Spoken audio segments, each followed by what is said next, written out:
Okay, so with this first test, all the antennas are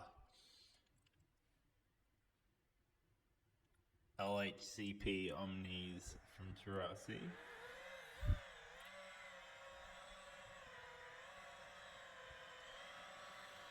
This is what I usually fly in an everyday kind of way. I usually, in this park, this is my sort of local spot, and I usually fly here on 700 or 1200 milliwatts with these antennas, and I'm always obviously 25 megabits everywhere. This is on 25 milliwatts because I wanted to make them work as hard as I possibly could, just for testing purposes.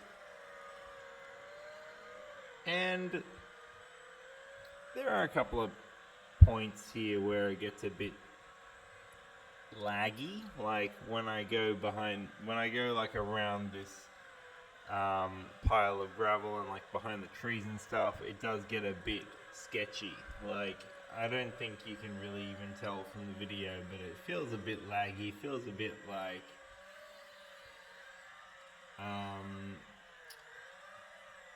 I need to be careful about what I'm doing right now. For some reason,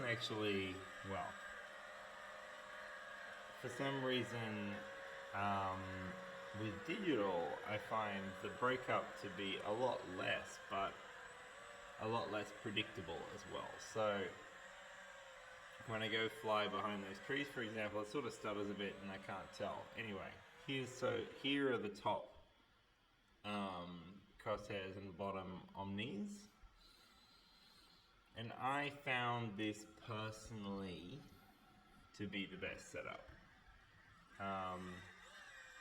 I know that some guys online said that it's better to put directional antennas on the bottom and omnidirectionals on the top, because on the top it's transmitting and on the bottom it's receiving, and apparently when you are transmitting and receiving on the top with patch antennas and you are receiving on the bottom with omnis, the bottom omnis get a bit overwhelmed by the sending signals from the top because they're so strong and directional. But I found this setup to be the best one for the environment that I was flying in today on 25 milliwatts.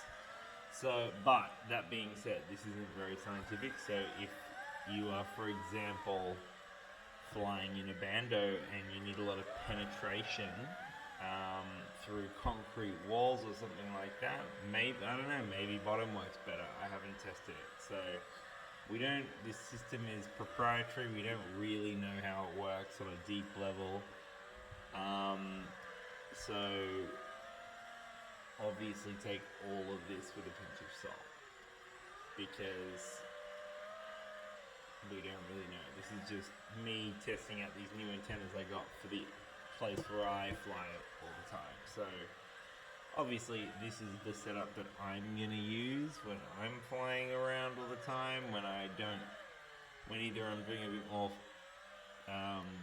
distance or penetration than I'm doing here, or I'm not flying, or I'm flying on 25 milliwatts for some reason. But to be honest, right here in this park, I'm probably just going to use my omnis all the time, because the goggles fit in the bag with them on. But anyway, it's good to have better antennas, because I would like to do some medium range mountain surfing sometime soon, as long as this whole virus situation allows it.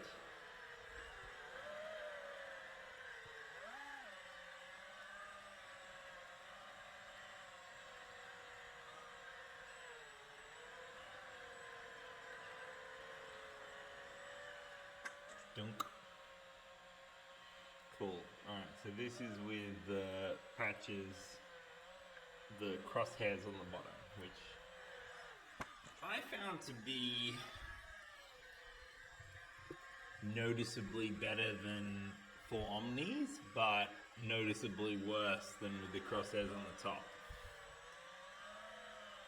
Which again does conflict with some of the information that I've found on YouTube from pretty credible sources, or well, one pretty credible source.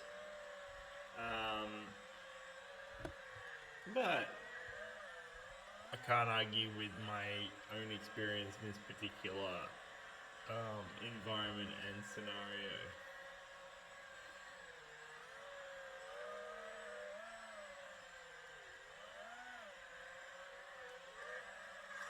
See, look, I went down to like 4 or 5 megabit there again.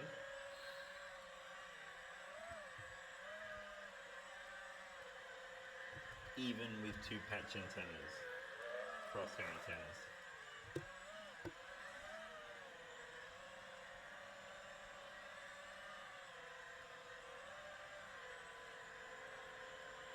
Anyway, I hope this was educational. It was interesting to find out this for myself, but yeah, enjoy.